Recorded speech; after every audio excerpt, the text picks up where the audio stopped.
और आज बुंदेलखंड विश्वविद्यालय के इस मीडिया लाइव स्टूडियो के लिए बहुत ही सुनहरा अवसर है कि आज हमारे साथ में है विक्रम विश्वविद्यालय के कुलपति professor Akhilesh Kumar Pandey sir. Ujjain university किस प्रकार से शिक्षा के क्षेत्र में कार्य कर रही है, इसको भी सर के साथ में जानेंगे। तो सर, सबसे पहले तो आप बताइए कि ये जो उज्जैन यूनिवर्सिटी है सर, इसकी क्या इस्टेब्लिशमेंट है और किस प्रकार के कोर्सेज सर यहाँ पर संचालित हो रहे हैं?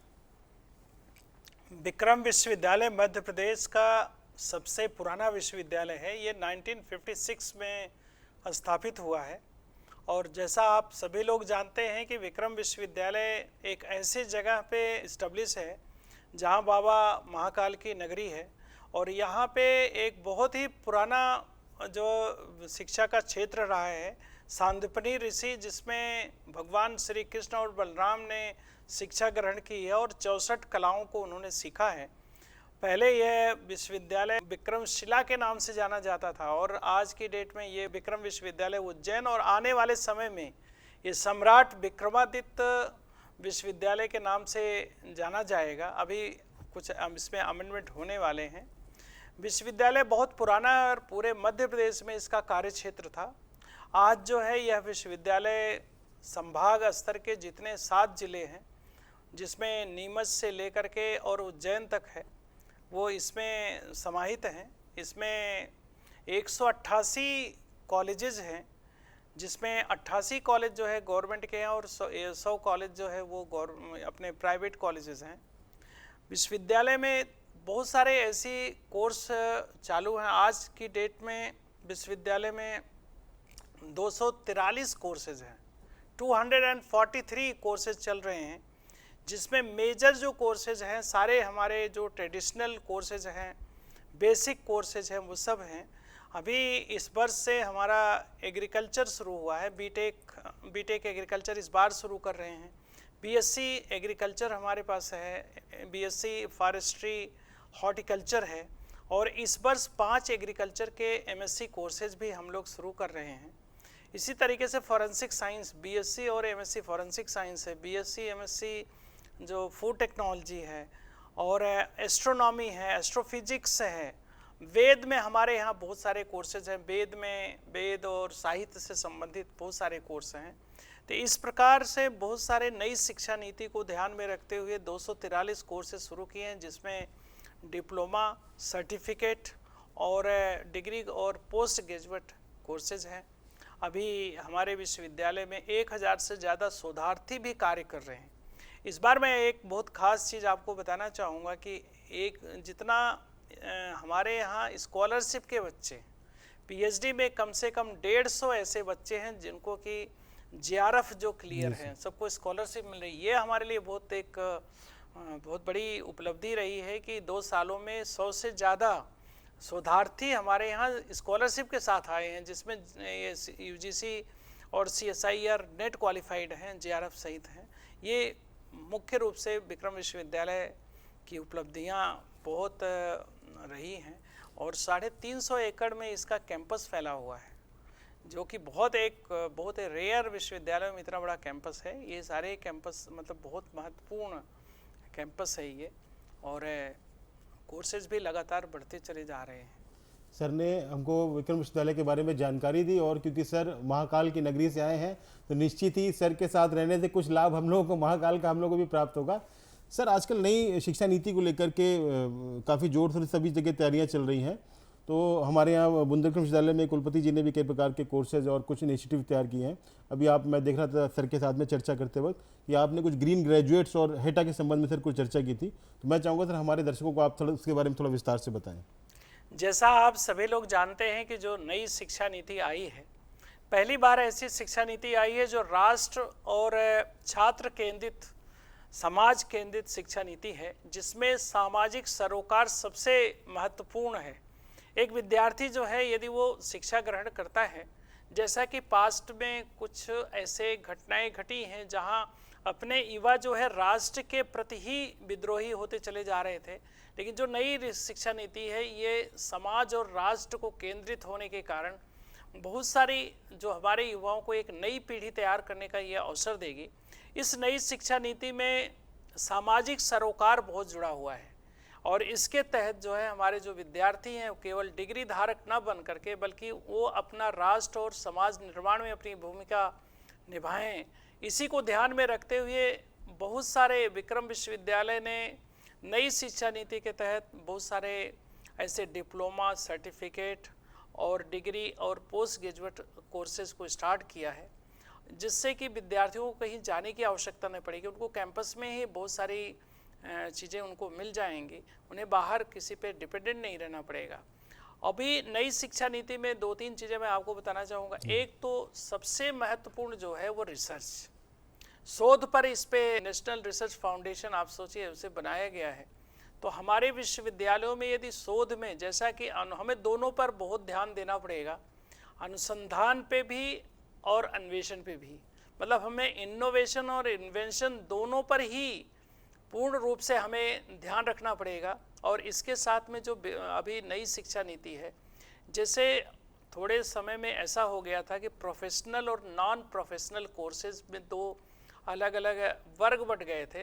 बेसिक कोर्सेज को ऑलमोस्ट निगलेक्ट करते चले जा रहे थे, लेकिन भारतवर्ष की जो शिक्षा पद्धति रही है इसमें बेसिक जो एक तरीके से प्रिंसिपल्स, बेसिक सब्जेक्ट को यदि हम ध्यान में नहीं देंगे तो हमारी न्यू जो है अप्लाइड सब्जेक्ट पे अच्छी नहीं बनेगी।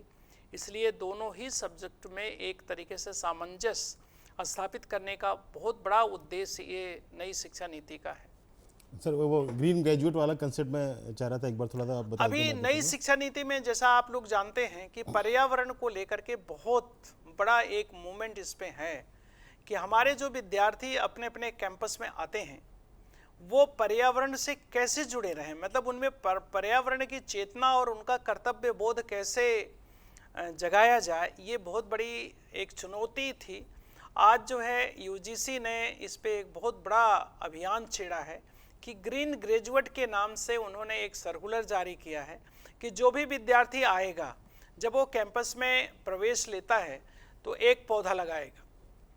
उस पौधे के माध्यम से सेल्फी अपना हर महीने सेल्फी बनाएगा और अंत में वो पौधा जो है उसकी ग्रोथ और उसका पूरा सर्वाइवल सब मिला करके उसका संरक्षण, बच्चों का जो है विद्यार्थी जब अपनी डिग्री पूरी करेगा तो उस डिग्री पे जो सर्टिफिकेट है या जो उनका डिग्री है उस पर उनकी फ़ोटो सहित पेड़ के साथ में फ़ोटो या फिर उनका मतलब ये ग्रीन ग्रेजुएट उस पर लिखा जाएगा। ये मुख्य उसका उद्देश्य है।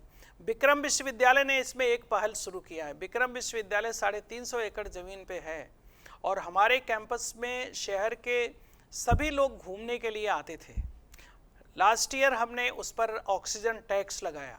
टैक्स का मतलब ये नहीं था कि हम उनसे पैसा लें, बल्कि आप ये देखें कि एक छोटा पौधा भी 450 लीटर ऑक्सीजन वो बनाता है 24 घंटे में, और एक नॉर्मल व्यक्ति जो है वो 750 लीटर जो है ऑक्सीजन कंज्यूम करता है।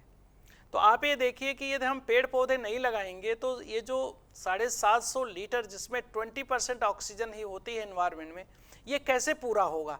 इसी को ध्यान में रखते हुए हमने विश्वविद्यालय में जो घूमने आते हैं उन पर ऑक्सीजन टैक्स लगाया।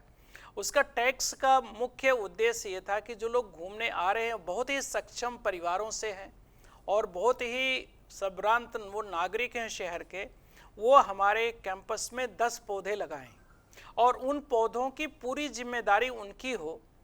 या तो वो स्वयं इसको करें या वो हमारे कैंपस में कुछ स्थान ऐसे निर्धारित हैं जहाँ पे वो विश्वविद्यालय की सहमति से एक वो फेंसिंग कराएं, वहाँ पे वो पौधे एक तरीके से पौधे लगा करके उसका संरक्षण करें और संरक्षण की पूरी जिम्मेदारी उनकी हो।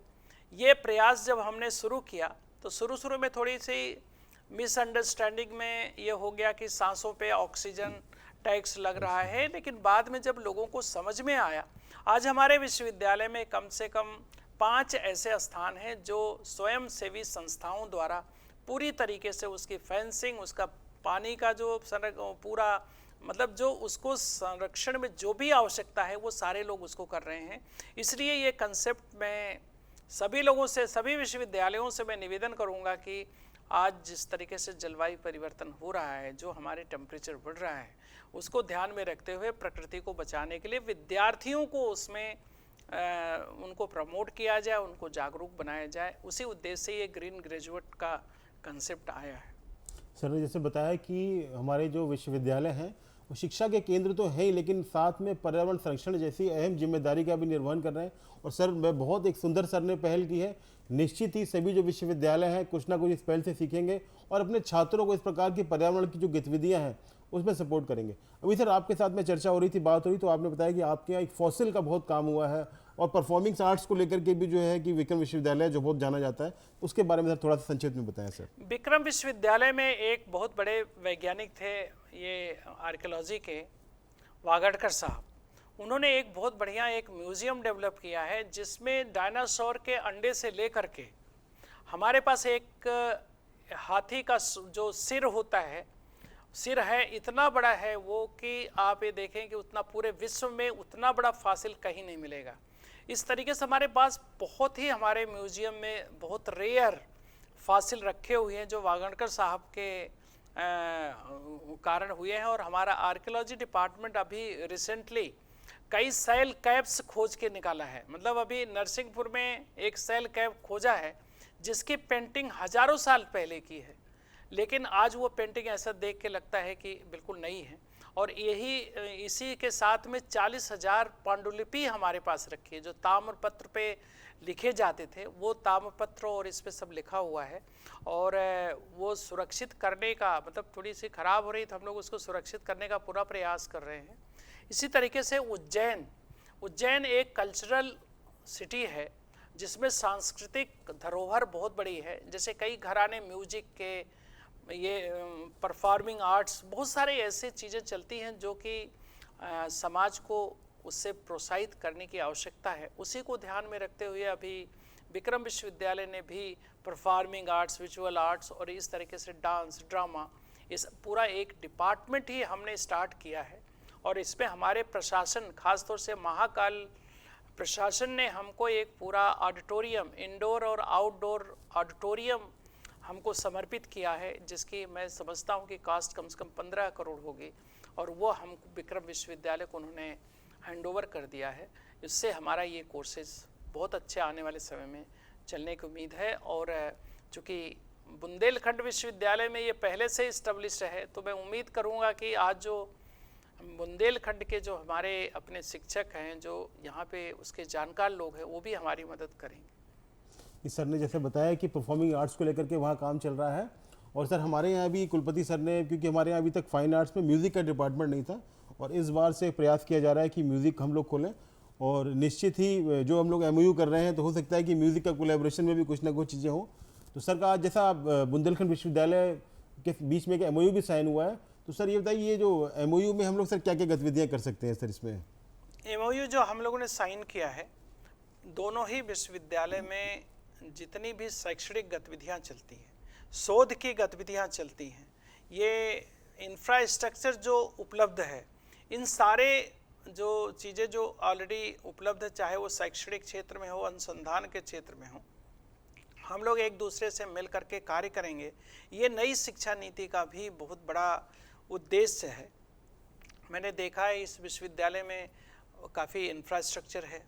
जहाँ हम बैठे हैं वहाँ ही मैं पहली बार देख रहा हूँ कि इतना अच्छा इसका इंफ्रास्ट्रक्चर है। हमारे पास अनफॉर्चुनेटली हमारा डिपार्टमेंट तो है, लेकिन इतना अच्छा वो डेवलप नहीं हो पाया था। और मुझे लगता है कि आज मैं यहाँ से बहुत कुछ चीज़ें सीख के भी जा रहा हूँ, देख के भी जा रहा हूँ। और मैं सोचता हूँ कि इस तरीके के कोलैबोरेशन आज हमारे देश में इसकी आवश्यकता है, क्योंकि हर जगह ऐसे इंफ्रास्ट्रक्चर डेवलप नहीं किए जा सकते। तो हमारे जो एक दूसरे विश्वविद्यालयों में उपलब्ध हैं, उनको हम इसको समाहित करते हुए एक दूसरे की मदद करें। हाल ही में हमारे शिक्षा मंत्री ने इस पर बहुत पहल की है। हमारे जितने शासकीय और अशासकीय विश्वविद्यालय हैं, सब एक दूसरे के रिसोर्सेज को एक दूसरे के साथ शेयर करते हैं। ये हमारे शिक्षा मंत्री ने अभी 1 साल पहले ही ये पहल शुरू की है। उसके तहत हम लोग, जैसे देवी अहिल्या से हमारा कई बार इंटरेक्शन हो चुका है, कई विश्वविद्यालयों से इंटरेक्शन।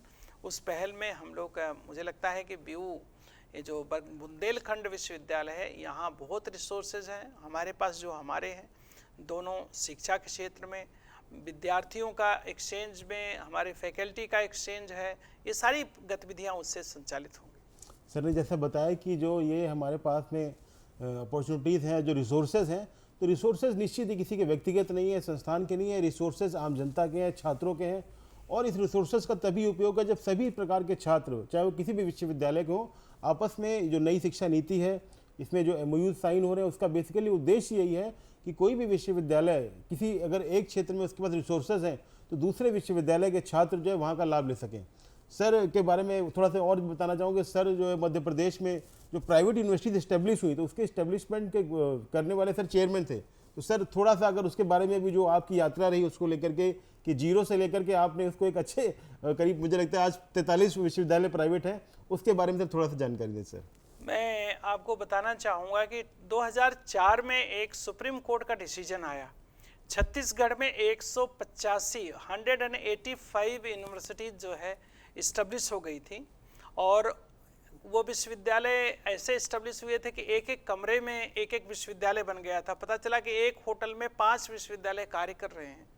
उस समय प्रोफेसर एसपाल थे जो UGC के चेयरमैन हुआ करते थे, उन्होंने PIL सुप्रीम कोर्ट में दायर की थी। उसका जो डिसीजन आया था उसमें यह डिसीजन हुआ था कि यदि कोई भी स्टेट प्राइवेट यूनिवर्सिटी बनाना चाहती है तो उसे एक रेगुलेटरी कमीशन बनाना पड़ेगा और उसका पूरा इंफ्रास्ट्रक्चर उन्होंने डिसाइड किया था। उसी के तहत मध्य प्रदेश तीसरा राज्य था कि जिन्होंने रेगुलेटरी कमीशन बनाया। इसके पहले छत्तीसगढ़ और हिमाचल में था। उसके बाद मध्य प्रदेश ने 2007 में इसको बनाया था, लेकिन किसी कारण से वो फंक्शनल नहीं हो पाया। 2009 में हमने 21 अक्टूबर को ज्वाइन किया। उस समय आयोग की कोई भी इंफ्रास्ट्रक्चर या फंड नहीं था, केवल 300 रुपये का बजट था उस समय जब हमने ज्वाइन किया। और एक भोज विश्वविद्यालय के गेस्ट हाउस से शुरू हुआ हमारा आयोग धीरे धीरे आज मध्य प्रदेश का सबसे महत्वपूर्ण आयोग बन गया। और 2007 में जब हम ज्वाइन किया, 9 में ज्वाइन किया था, उसके बाद जो है लगातार 35 विश्वविद्यालय, हम 2 टर्म उसमें रहे और 5 साल का टर्म होता है, तो 2 टर्म में हमने 35 विश्वविद्यालय इस तरीके से उस समय उनको मदद किया स्थापित होने में। और आज आयोग का 5 एकड़ में बहुत अच्छा कैंपस भी है। कलियासोत डैम भोपाल में एक डैम है, उसके किनारे, वो बहुत अच्छी जगह है और वो बिल्डिंग 50,000 से ज़्यादा जो स्क्वायर फीट का उसका कंस्ट्रक्शन है, 4 बंगले हैं और बहुत अच्छा वो कैंपस डेवलप हुआ। और आयोग जो है पूरे भारतवर्ष में छत्तीसगढ़ का भी इसे और हिमाचल जैसा वो बहुत अच्छा कार्य कर रहा है। तो इस तरीके से प्राइवेट यूनिवर्सिटीज़ में हमारा थोड़ा बहुत योगदान रहा है। वैसे मैं मूलतः बॉटनी का प्रोफेसर हूँ रानी दुर्गावती विश्वविद्यालय जबलपुर में, लेकिन जब सरकार ने मुझे एक मौका दिया तो मैंने कोशिश किया कि प्राइवेटाइजेशन आज आवश्यकता है कि गवर्नमेंट बहुत सारे बच्चों को शिक्षा नहीं दे सकती, GR नहीं बढ़ा सकती, तो प्राइवेटाइजेशन एक आज की आवश्यकता था। उसी को ध्यान में रखते हुए 35 विश्वविद्यालय का हमने स्थापना में फैसिलिटेट किया था और अच्छे ग्रुप हैं, बाहर के बहुत सारे इंडिया के अच्छे ग्रुप जो है मध्य प्रदेश में आए। सर ने आज हमारे बहुत ही प्रश्नों का उत्तर दिया, शैक्षणिक प्रश्नों का उत्तर दिया, कुछ विक्रम विश्वविद्यालय के बारे में जानकारी भी दी और किस प्रकार से मध्य प्रदेश में प्राइवेट शिक्षा जो यूनिवर्सिटीज़ हैं उस किस प्रकार से ग्रो की, उसकी यात्रा के बारे में भी हमको जो है विस्तार से बताया। सर अंतिम में एक प्रश्न आपसे पूछना चाहूँगा। प्रश्न क्या है, हम लोग जिज्ञासा भी है कि बुंदेलखंड विश्वविद्यालय के जो छात्र हैं या जो भी जैसा आज आपका अनुभव रहा, उसको लेकर क्या संदेश देना चाहेंगे सर? मैं बुंदेलखंड विश्वविद्यालय ये मान के चलिए झांसी में यह विश्वविद्यालय स्थापित है और झांसी का हमारी स्वतंत्रता संग्राम में बहुत बड़ा योगदान है। जब स्वतंत्रता हमें नहीं मिली थी तब बच्चों के सामने एक उद्देश्य था कि हमें स्वतंत्रता संग्राम में शामिल होकर के देश को आज़ाद कराना है, लेकिन उसके बाद बहुत ही जिम्मेदारी हमारे युवाओं की बढ़ गई। खास तौर से झांसी जैसी जगह में जो विश्वविद्यालय बुंदेलखंड विश्वविद्यालय अपने आप में एक बहुत बड़ा नाम है। मैं उम्मीद करूंगा कि हमारे जो यहाँ से पढ़ने वाले विद्यार्थी हैं वो एक बहुत ही विशेष प्रकार के विद्यार्थी होंगे जिनके ऊपर की स्वतंत्रता के बाद स्वतंत्र देश को ये स्वतंत्रता बरकरार करने में उनकी बहुत बड़ी भूमिका होगी, क्योंकि युवाओं की राष्ट्र निर्माण में बहुत बड़ी भूमिका होती है। कोई भी परिवर्तन युवाओं ने ही किया है और युवा जो है एक क्रांति देश में ला करके राष्ट्र निर्माण के संबंध में वो बहुत अच्छा काम कर सकते हैं। वो अपने दायित्व, उनका दायित्व बहुत अधिक है, क्योंकि ये क्षेत्र स्वतंत्रता में बहुत ही महत्वपूर्ण भूमिका रही है इसकी, तो उनका दायित्व तो बहुत बड़ा है। वो राष्ट्र निर्माण में पूरी तरीके से सजग, सहज और एक कर्तव्यनिष्ठ रहेंगे, ऐसी मैं उम्मीद करता हूं। और ऐसा उनसे, छात्रों से, युवाओं से निवेदन भी करता हूं कि अपनी जिम्मेदारियों को बहुत ही जिम्मेदारी से निभाएं, अपने कर्तव्य के प्रति, अपने राष्ट्रभक्ति के प्रति वो सचेत रहें। बहुत बहुत धन्यवाद सर। और हम लोग सभी लोग जानते हैं कि एक किस प्रकार से कुलपति के पास कितने सारे दायित्व होते हैं, कितने सारे कार्य होते हैं, और उसके बीच में सर ने हमारे लिए समय निकाला, हमारे प्रश्नों के लिए समय निकाला, बीयू संवाद के लिए समय निकाला। इसके लिए मैं बुंदेलखंड विश्वविद्यालय परिवार और विशेषकर हमारे माननीय कुलपति प्रोफेसर मुकेश पांडे की तरफ से आपका बहुत बहुत धन्यवाद करता हूं। और अपने दर्शकों से भी कहता हूं कि इसी प्रकार से हमारे कार्यक्रम जो है चलते रहेंगे, और हम अगले किसी कार्यक्रम में फिर किसी नए अतिथि के साथ उपस्थित होंगे। तब तक के लिए आपका नमस्कार सर, बहुत बहुत धन्यवाद। मैं एक छोटी सी एक बात और कहना चाहूँगा। बिल्कुल सर।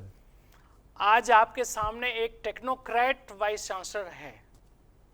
अभी तक हम लोग नॉर्मली ऐसे विश्वविद्यालयों में बेसिक सब्जेक्ट से या ऐसे लोग आते थे। आज आपके पास एक टेक्नोक्रेट है जिसको कि शिक्षा के क्षेत्र में बहुत बड़ा अनुभव है और एक इंजीनियर है। तो मैं आप लोगों से भी, हमारी जो फैकल्टी है उनसे भी ये निवेदन मैं करना चाहूँगा, उस टेक्नोक्रेट का पूरी तरीके से टेक्नोलॉजिकल बेस्ड उनका यूज़ आप लोग करेंगे तो मुझे लगता है कि विश्वविद्यालय को एक नया आयाम मिलेगा। बहुत बहुत धन्यवाद सर ने। जैसे सर ने बताया कि प्रोफेसर मुकेश कुमार पांडे के बारे में, सर टेक्नोक्रेट, और हम लोग सभी लोग जानते हैं कि सर जब से विश्वविद्यालय सर ने ज्वाइन किया है, हम सभी लोग जो है सर के साथ में कदम ताल करने का प्रयास कर रहे हैं। और निश्चित ही बुंदेलखंड विश्वविद्यालय और विक्रम विश्वविद्यालय के बीच में जो MOU हुआ है, इससे छात्रों को भी लाभ मिलेगा और शिक्षा में कुछ नई चीज़ें निकल करके आएंगी। आप सभी दर्शकों का बहुत बहुत धन्यवाद।